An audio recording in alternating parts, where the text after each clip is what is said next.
I don't care, hold on. The 29th of December. Going on, Beyonce gonna be. Oh, we are saying too much. I didn't book Beyonce. I don't got Beyonce. This is Afrobeats and Brunch. So let me just put that out there. Beyonce, if you're listening right now. Beyonce, yeah. Beyonce, if you're listening. That's what they say right now. Beyonce, if you're listening. Pull up on us. Pull up on us. His vibe is addictive.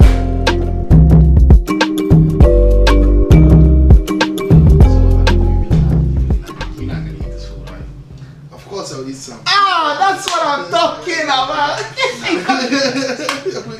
Yeah, bro. I'm doing celebrate. Breathe, little, eat some, please, bro. Look at Trump. Chop some. Can't eat anyhow. You know why I asked him. You know why I asked him if he's not gonna eat some.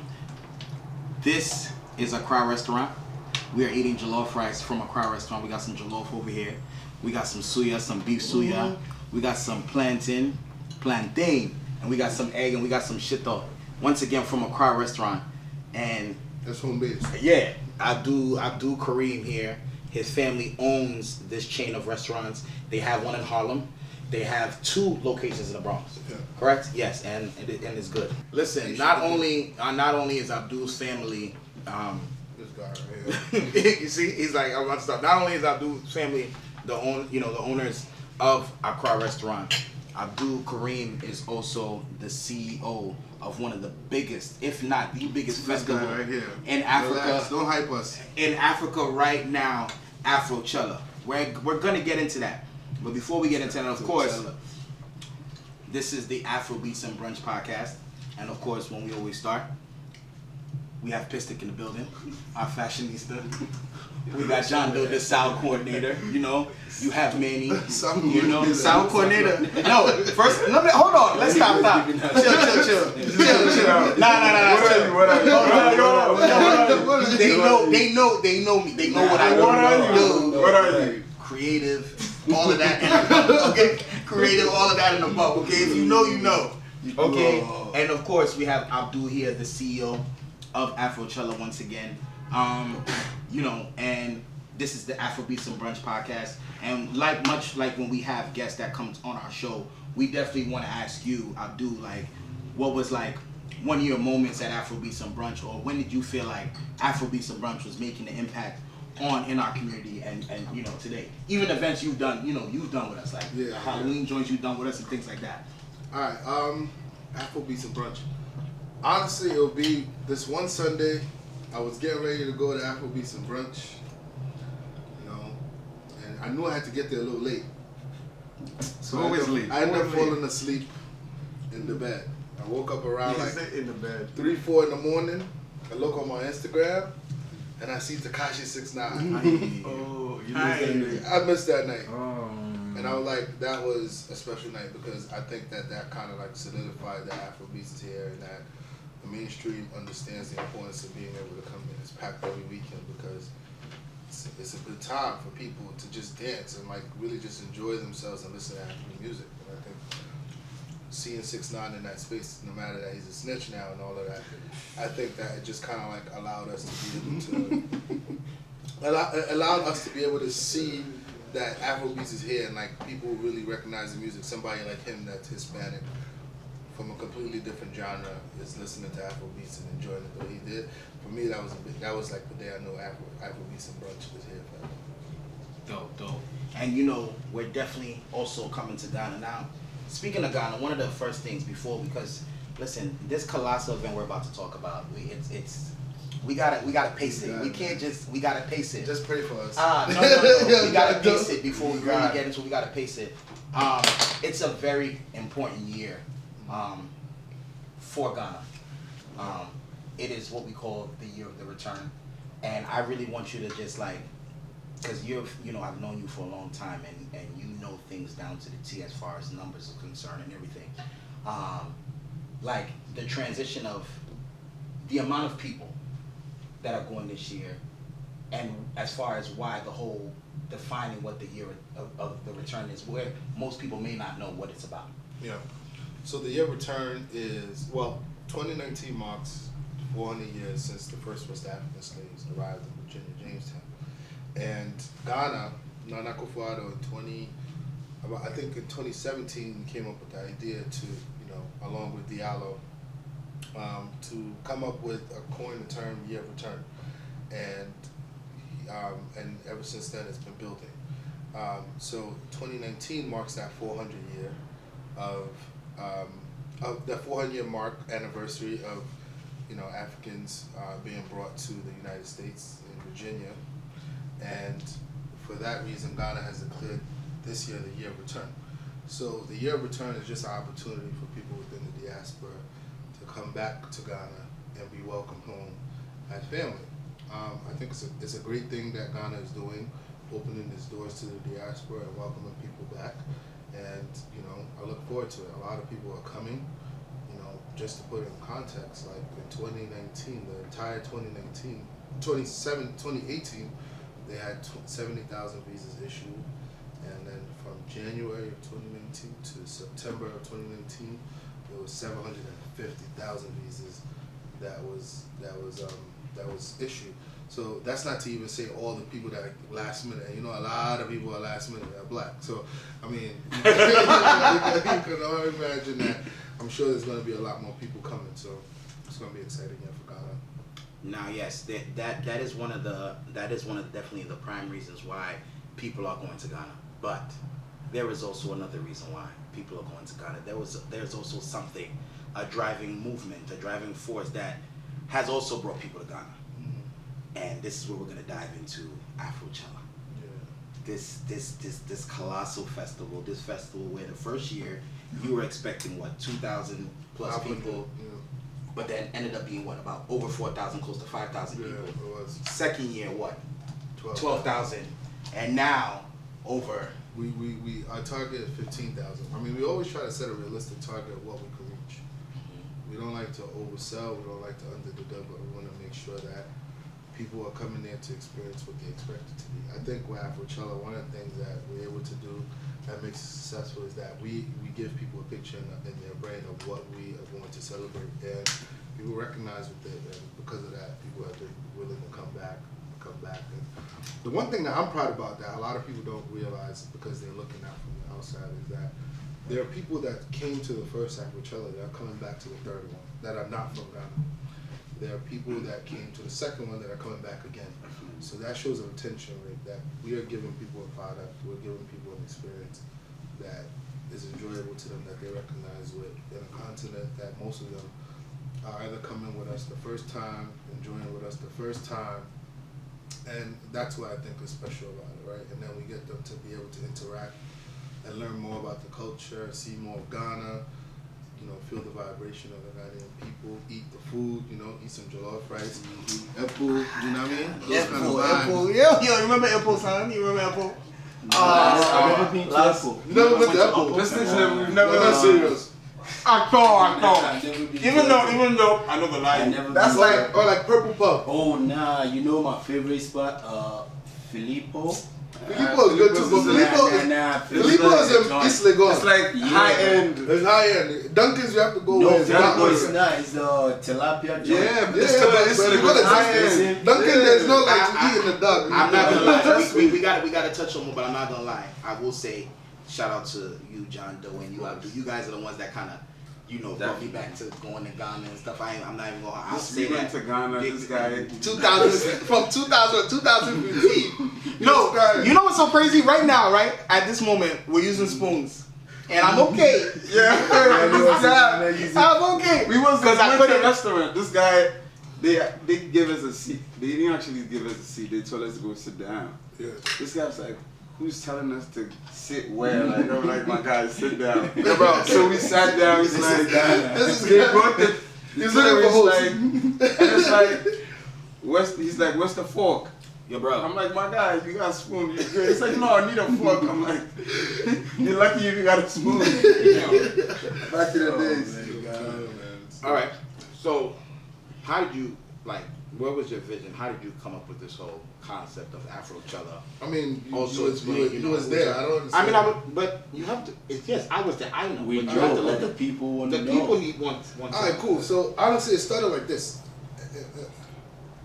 Us wanting to go back to Ghana and feel like we bringing people back to Ghana really started with me, John Doe, and Kenny. I remember it was an all-white party in a club in Ghana, and we were sitting there with D Black. And we was having a random conversation, but we were just surrounded by like all UK. Like it was 100% UK. UK. And we're like, yo, D Black, like we need to bring people from the US. Like we need to see US representation in Ghana. Like it needs to be there. So obviously we tried several events, all of us together. Like, you know, I mean, a lot of people don't talk about that one. You know what I mean? But we tried an event, we tried to do a couple of and it didn't pop. Like, you know, we tried to do a couple things that didn't pop. But I think that each one for me, it taught me something different.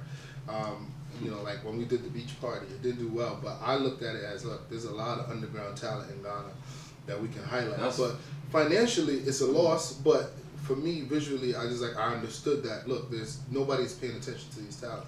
Like music, Afrobeats music is hit driven, so if you don't really have a hit, you're not really kind of relevant in the conversation. Like, you know, we have to change that narrative and make sure that people understand like bodies of work matter. So like watching the underground talent, I was like, I'm a fan of this. So even at the time when we took a loss, I appreciated that.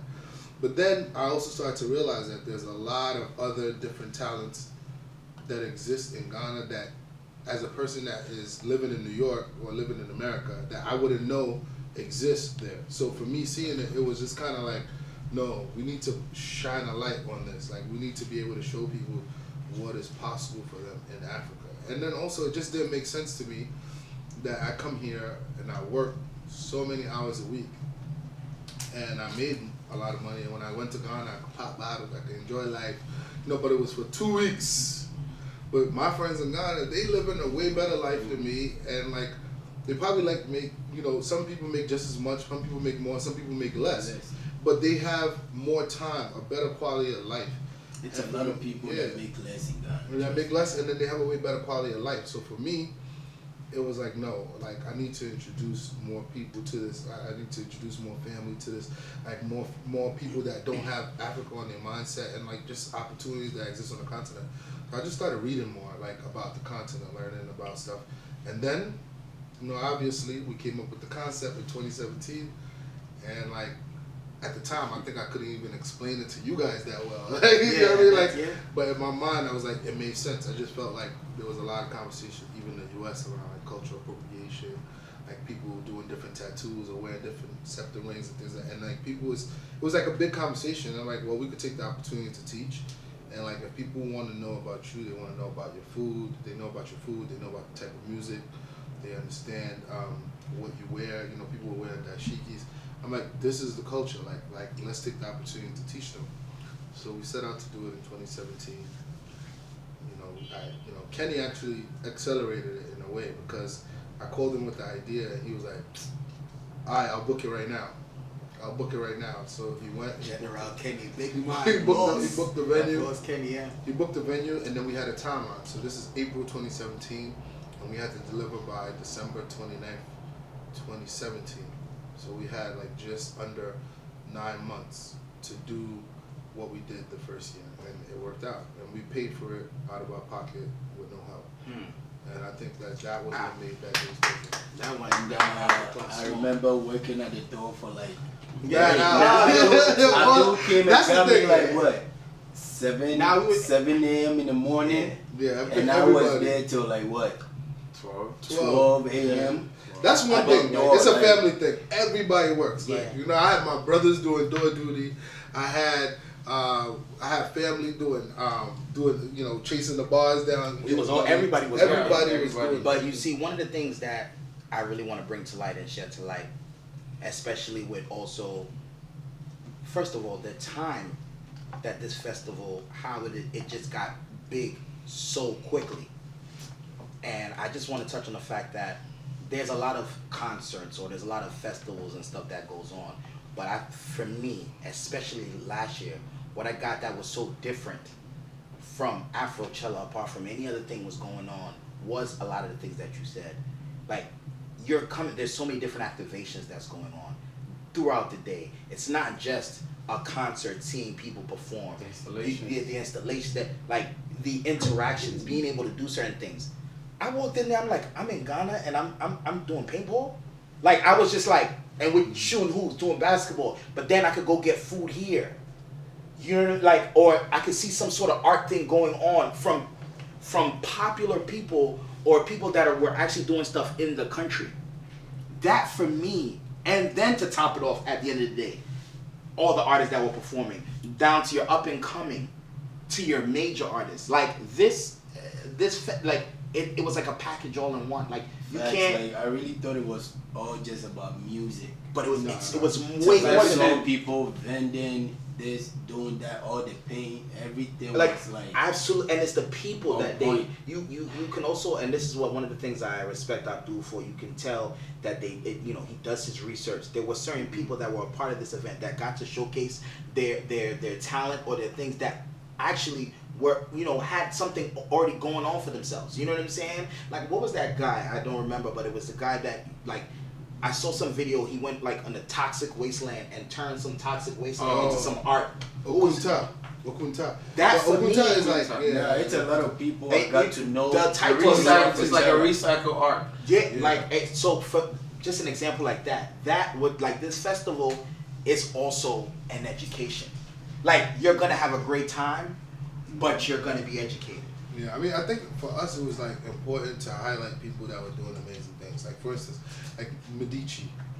Medici, I think, is one of the best contemporary artists that we have in Ghana. And if you go in Accra in a lot of restaurants, you see his work. I don't know who that was. Yeah, Medici. Yeah. So Medici is actually Edward's one of our partners. That's his brother.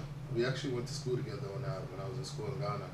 I knew him for a long time, but like seeing now that he's one of the best contemporary artists, it only made sense for people to be able to kind of see his work in our space. And I think that speaks for all of the artists. And you could give credit to Renell, another one of our partners. You know what?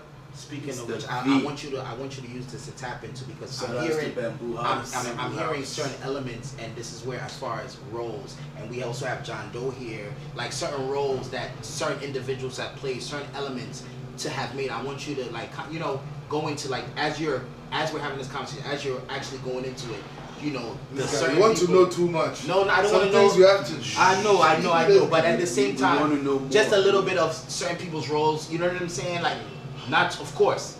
You know what I'm saying? But at the same time, to certain people that also connect the dots. No, I mean, look, you can't say that. Like I says, we want to be able to showcase the thrill and thriving millennial talent from and within the continent from a native perspective. There's no way you can say you would want to do that and not deliver that. And for me, it was important for us to make sure that whatever we say we're doing, we're actually doing, right? So it was important for us, but we also had to do it within our budget. So a lot of things that started for us was within the West African continent, because we were paying for it at the time, and even now, for the most part, the festival was paying for it. So we need to make sure that we included talent from the continent or from within areas that we can access and be able to showcase their work in the best light as possible. So Renell is responsible for environmental at the festival. So he is responsible for how the festival, from like the VIP all the way to the general admission, is properly decorated and it flows for people, so that when people walk into the space, they can experience it in the best way, and they can see everything we want them to see in the manner that we want them to see it. Renell's responsible for that. So he is the one that really would just recommend certain artists that we should work with. And one of the things that I'm also very proud of is that because we've been doing this, a lot of great artists have also been reaching out to us directly. Like, they want us to showcase their work. And it gives us the opportunity to now be selective of who is going to be able to showcase in our program. Yeah, because I remember the first year, getting artists was a struggle a little bit. Like visual artists, yeah. I think the first year we didn't. No, music artists. Music artists. That's what I'm talking about. Music artists was definitely, because we paid for it. Like, you know what I'm saying? Like, we were paying these people our money. Like, so for that one, for the first one, it was definitely hard because we had budget constraints that we couldn't, like.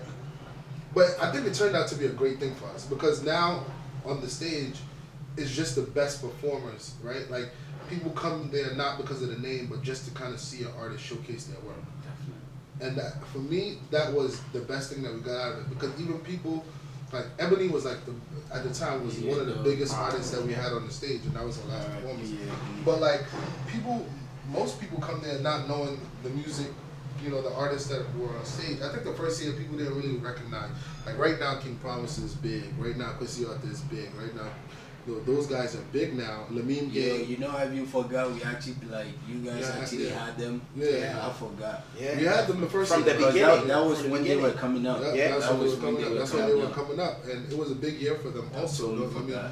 I don't want to say that we made that happen, but like it was a big year for them in general. But they were all on our stage. There was But a lot of people there yeah, too. but a lot of people didn't know them at the time. I remember when we put our lineup. Facts. Like, you know, We went to an event one time. I think it was Afrochella. Like after Afrochella, King Promise was actually standing there by the entrance, like standing there, like literally, and nobody was yeah, they looking didn't at know him. he wasn't like, a big star yet. Nobody wasn't even looking at him. Yeah, but you know, we put those, and then people were blown away by their performance. Like they bodied it. So like it's like you go to somewhere with, like you don't really know the lineup, but you know you're gonna have fun at the vibe.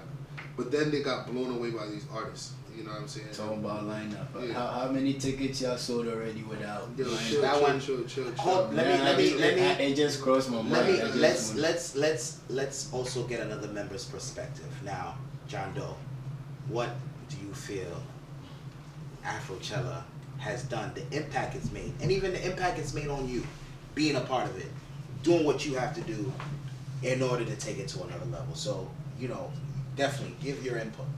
Afrochella is a big deal now. Oh yeah, It's a big deal. that's a big fact. It's like, it's like a big deal. We got a lot of people which are not Africans coming out to Africa trying to explore and see what's, not even explore, like experience the culture for themselves. Afrochella is more about like the music. We have music, art, food, and it's like it's more of everything that. It's not just about music. It's like we got the art going on. We got the vendors. We got different type of activations going on. And even something like as far as even charity work, like it extends more than just like you said, the music and things. So you guys are doing a lot. It's about impact With on the the ground. charity, I With think the charity. y'all doing something with water. Now that was the last year. That was last year. We doing it but as somebody we worked y'all with. did it, so. Yeah, In we worked with. 2018, we worked with WaterAid. WaterAid is an NGO that works to bring water and accessible toilets to people that are in need. Every year we try to like pick one charity that we can donate to. I think that, you know, one of the things is when you come from the U.S., like a lot of us come with that mentality that we're gonna come and we're gonna fix this. And I think that we need to take a different approach by working with the people there to tell us what they need and like how they will, like what will make them benefit. That's the approach that we've taken, like approach where like we're partners but not like telling them what to do. Like, you get what I mean? So we've been building a relationship with like Noya. Like for a few years now, we always visit Jamestown. We have some conversations through Gifty, our public relations right? So Gifty has been building that relationship with Noya for us. So this year we're working with Noya and we're going to redo Who is Noya? Like, what is Noya what's School the of organ? Orphans. Noya School of Orphans in Jamestown. So we're redoing the school, like we're, you know, updating their ceiling, updating their floors. We're gonna give the schools school supplies. We're partnering with a known company.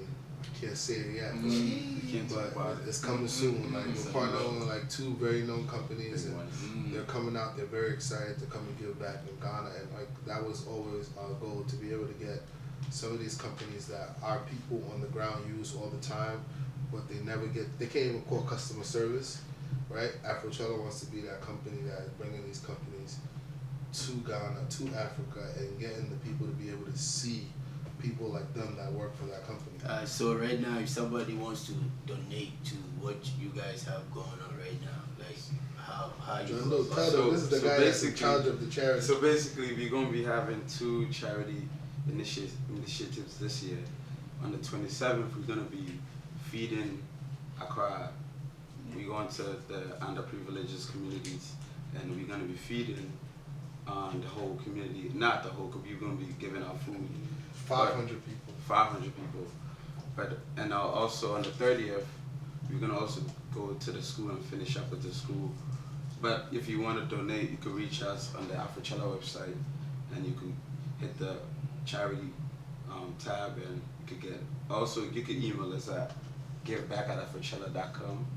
And also, we actually need volunteers for that. And I think there's something that needs to be put out more on social media. It's coming out. It's coming out this week. It's coming out this week, definitely. Because I know it's a lot of people going to Ghana that want to do stuff like that. Absolutely. We actually have a lot of volunteers. We have a lot of volunteers already. We have about 70 volunteers already. You know, one of the things that is really that I enjoy about doing this is like watching people wanting to participate. Like, you know, people email us. And this is, I'm not gonna cut you off. When I'm reading the emails, sometimes it amazes me the kind of people that's like really to reach out and like give back. It's surprising. And that's one thing about Afrochella. Like I said, it's not just about the music. It's what you guys doing outside. Just it's like the money you guys get, you put back in the community. 100%. Like we see it. It's not just like any other events. Like okay, the event is done, we done. Afrochella actually. When did your team paint it, like schools or something? I think you guys did. We're doing it right now. That's this year, right? Yeah, definitely. That's something dope. One of our partners, Kenny, always say, invest in Africa. That's one of our ways of investing in Africa. It's great. It's great you said that, because that's leading me to my next thing that I wanted to say. We was on Hot 97. Hold on. Let me. Hot 97. We was on Hot 97 last week, and we were Hot 97 because of Afrochella, and I had the privilege to be there and witness it. And this leads to my next thing, because, and I knew even Hot 97 themselves knew that part, when that question was asked to you and your response, they themselves knew, you know what, we gotta post this one. They asked you, they said, will you be bringing Afrochella to the United States? And firmly and confidently, no. You said no. But it was after that. Sometimes somebody can respond and say no and not have a good explanation as to why. But your reasoning, and for me, I watched it a couple of times, because your reason, and it goes back to everything that you guys were saying just now. That's why I was waiting. I was like, come back to Africa, come invest, come create business so you can employ people. Because one of the things you said after that was Afrochella itself, you were happy at the fact that it's employing so many people. You're helping out so many people just from that alone. More than 200 people. So that, for me, when I heard that, you don't understand, bro. I'm saying that right now. I watched that part. So, because that is what's important. Coming back home to invest in where you're from, in your roots. Even the fact of African Americans even being more knowledgeable now and knowing, like, yo, damn, like, I didn't see Africa, back then I didn't see Africa the way, like, I was supposed to look at Africa. Like, this is my home too. I need to come back and I need to invest and I need to create jobs for people, just like people are creating jobs out here. So you're setting the tone to do that. So, like, I mean, for me, y'all. I mean, one of the things that when you ask people in Ghana, like, yo, what do I, like, what can we do to make money? They're like, everything they'll say is we need resources. We need resources. What they mean by that is money. And for me, it was just like, all right, we can come, like, there's opportunities. People are making money in Africa. The Chinese are there, the Lebanese are there. All of these people are there. Why not why not black people? Like, why not other black people that don't know of the opportunity that exists? Like, what are we going to do to be able to show them the opportunities that exist? And for us, that's important. Like, what I mean? The fact that we can hire people, enjoy ourselves, make a little bit of money ourselves, and highlight the talent that is from the continent, within the continent, I think we win on all angles. Like, it makes us feel good about being able to do that. And I think one of the other things is just making sure that we're doing good business by people. So one of the things about Afrochella is if you work for Afrochella, you do business for Afrochella, we pay you immediately. Like, right? You're not going to be dragging us. You're not. You talking about employment. I think I need a job right now. Yeah, we got you, bro. Pull up. Nah, for real, it's not about pull up, guys. No, we still got. I remember the first year I did the door. Yeah. I got paid, and that I don't was think you want to do that was no. I don't This care. year you I don't can't do care it, where. though. I don't care. Bro, where I this be. year you can't do it. I It's a just stadium. You don't need want a- to do that. I don't care. I just need a job, bro. That's all I We need. got you. We got jobs for you, man. I know you Alright. got jobs for me. Alright. No, bro. Like, come on, man. Let's not like come on. Hold on. This is not like to be talking about. This is my chance to That's ask not for a the- job. Alright, This this is my is not- chance to this ask is- for a job. Exactly. Don't this worry, is you not have a interview, job bro. already. You are hired. Okay, so How many witnesses? 1, 2, 3, 4, 5, 6, 7, 8, 9. Listen, obviously there's something that a lot of people want to know. Of course, I know you can't say everything. You got to keep some things on the hush, But what are some things that people can expect this year from Afrochella? Because the anticipation is. Yeah, absolutely. I think you could expect big partnerships. Like so far, we've announced a partnership with Audio Mac. That's one that I'm very, very excited about to get them to activate in the space in Ghana. They're helping us elevate 7 artists in our Rising Star Challenge. So because of Audio Mac, we're gonna pick 7 artists that are gonna perform on stage, and like the top artist is gonna get $1,000 in a studio session on us in Ghana. That's one of the things I'm very excited about. We have a partnership with Bacardi, so we're gonna have a lot of good Bacardi drinks in the space. Not to mention some of the artists that we're gonna visual artists that we're gonna have. We have Arso Kojo, we have Citizens, we have Medici, we have Denny Owusu, we have Mo Audu, who's coming back for the 3rd year straight. But then Mo Audu is one of the foremost spray painters in Ghana. We have It's a lot. we have too many. It's we a have lot. of It's a people. lot. Yeah. We have Amarachi Nwosu, who is going to be showcasing her picture collection called Sankofa. And this is not even. This is just- I don't mean. You see how he's going down the list. We're not even talking about the concert aspect here. Yeah, this is just. We're not even talking about the art. This is just on the. What time grounds. does Afrochella start? What time? Afrochella starts at 12 p.m. and it's gonna go on to. Ghana time? You can't be. Yeah, it's gonna go on to the. You day said night. Ghana time? Ghana time, 12 p.m. So it's like really and truly like there's no reason for you to leave Afrochella. Like we have food, we have water, we have areas for you to sit down and relax. We have water. Actually, this year we'll even have a truck bar in Afrochella. So aside from the Afro canteen. like a canteen, we're calling it the Afro Canteen, where people are gonna be able to kind of like see fufu get Bush made, meat. eat fufu, Everything. and we'll eat local food. We have that in the space to see outside Yeah, of the that shit. vendors. That's dope. They're gonna be a That's dope. Of course, there's gonna be a mutual. That's dope. So we have like actual fashion vendors. We have fashion You eat installations. food in Ghana, you don't eat Yeah, we have definitely different food. We made sure that we've curated the list so people can get like different foods that are going to be available for them.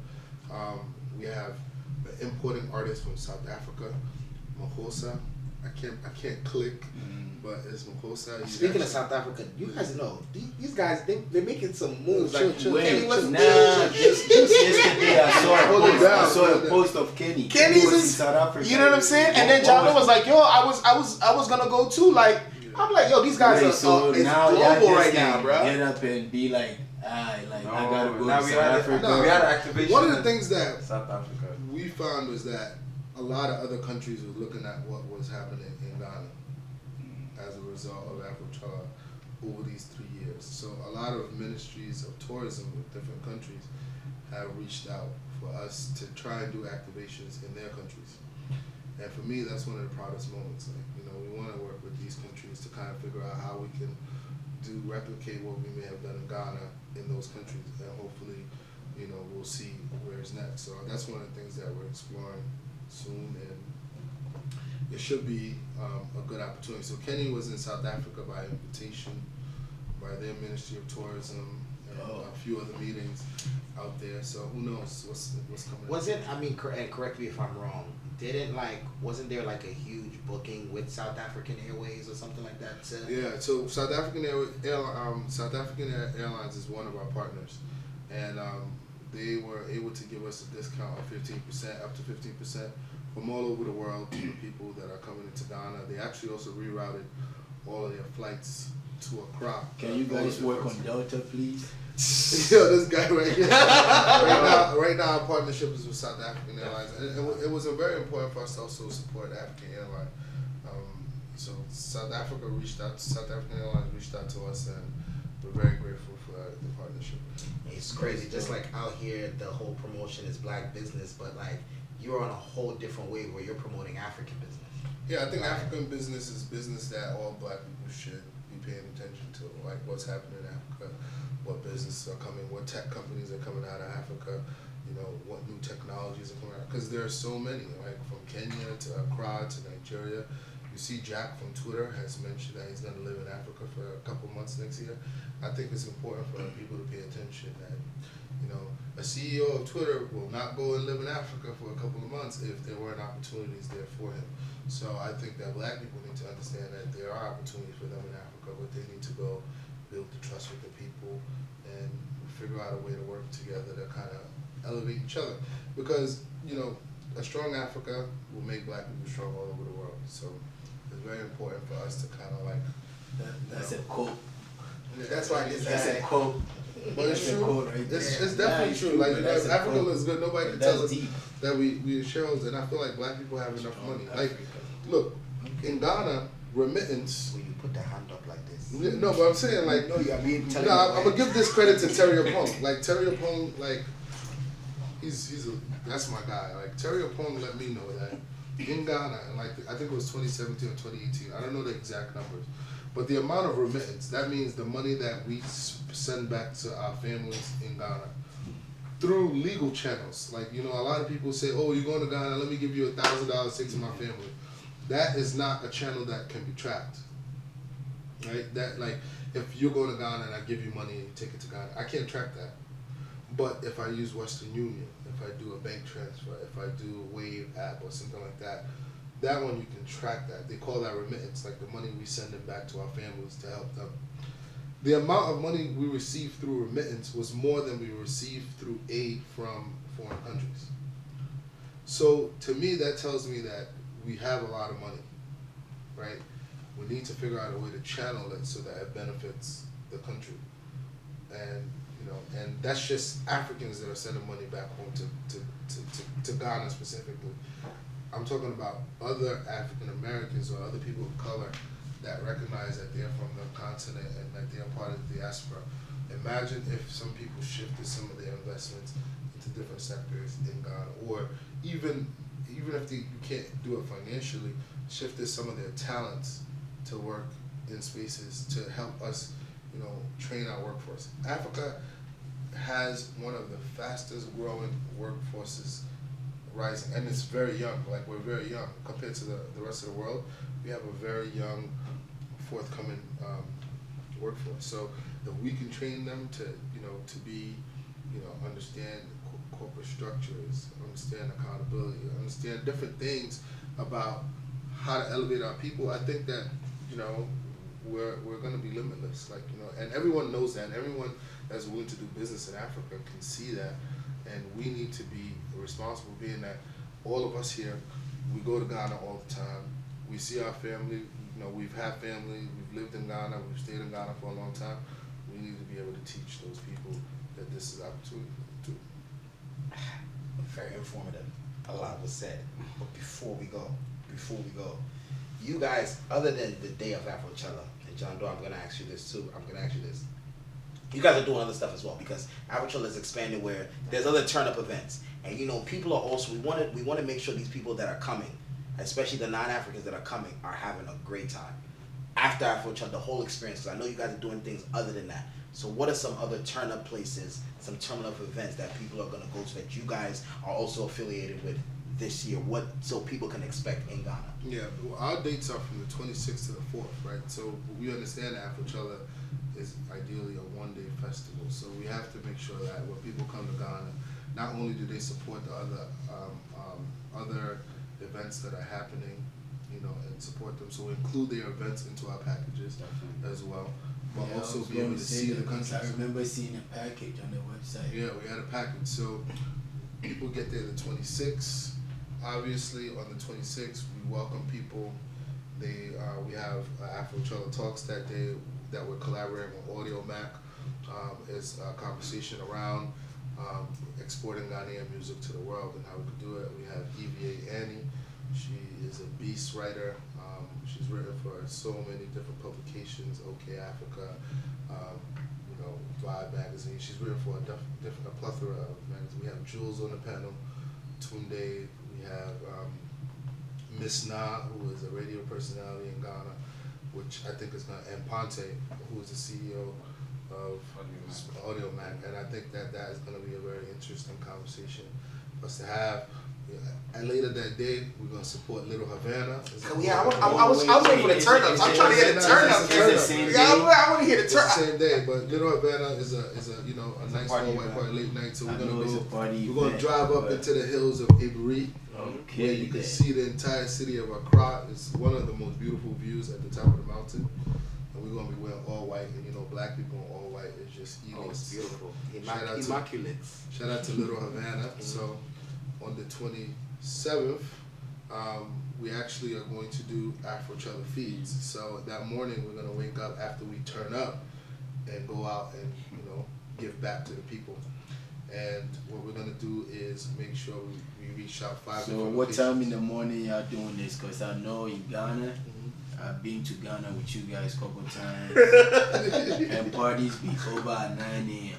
So if most you people talk in the morning, No, last year after the all-white, we went to that all-white party at Sandbox. Yeah, and then we went straight to Cape Coast 5 o'clock in the morning, bro. And Sandbox ended at 4 o'clock. There's no sleeping. You sleep later. You're gonna miss a lot. You sleep, you lose. You sleep, you lose. We went straight from Sandbox, running from the bro. bus. And you was crazy. Abdul was yelling at me like, "Yo, first of all, I'm leaving Sandbox. I'm leaving Sandbox. It's not my fault. No, I'm leaving Sandbox. That was the first I'm leaving. Hold on, I'm leaving Sandbox. This guy is just getting the Sandbox. Like, hey, we have a trip to go to. I'm like, then what you doing? Just getting the Sandbox? I was already prepared. I'm like, yo, I was prepared, but I know you. I knew you were that's you, because I remember that first bro, year we had made to go to Ebru or somewhere. Oh. Which one? This guy got ready in his room and started begging everybody to go. Like, after he was ready, time to go. We set a time. We set a time. I don't have to remind you about the time. Nah, but I'm not gonna lie. Like, Once again, I'll say. Now, hold on. Let me finish telling you about the event. Oh, my bad. 27th, we're gonna go to after we do the feeds. Keep going. After we're gonna go to the feeds, we're gonna go party with Mr. Easy at Dirty Ray, right? So he got Rick Ross, NSG, a few people. We're gonna support. We invited? Yeah, we invite. Of course, we invite. No, I'm not saying we as enough. Of course, you invite. This guy is just acting like I'm not acting, bro. Like, y'all the players. Like, get out of here. Right now, Ghana. Yes, Afrochella, nothing else. This guy. Facts. Yeah. Keep going. Let's know. And then the 28th, obviously, we have Afrochella Day. Come through early. Check out. A lot of these artists put a lot of hours into the installations that they're building. Like, some of them, I'm impressed. They're very huge. We're actually. Can I know one artist? At least one. Yeah, we talked about Medici. We talked about Arso, Moaudu. Yeah, listen. This is Afrobeats and Brunch. Oh, wait. Hold on, but we didn't talk about the Afrobeats and Brunch on the 29th. There's this rumor going on. You already know Afrobeats and Brunch. We on the Afrobeats and Brunch is on the 20th. I don't care. Hold on. The 29th of This December. rumor going on. Beyonce gonna be. Oh, we are saying too much. I didn't book Beyonce. I don't got Beyonce. This is Afrobeats and Brunch. So let me just put that out there. Beyonce, if you're listening right now. Beyonce, yeah. Beyonce, if you're listening. That's what they Hold say on. right now. Beyonce, if you're listening. Pull up on us. Pull up on me. Alright, yo, this is Afrobeats and Brunch. You already know this. Abdul, thank you so much for coming through. The CEO of Afrochella.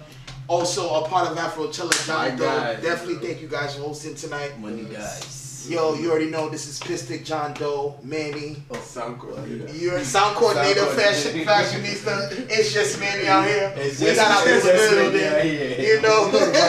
You already know. Thank you for logging on, for tuning in to Afrobeats and Brunch. You already know what it is.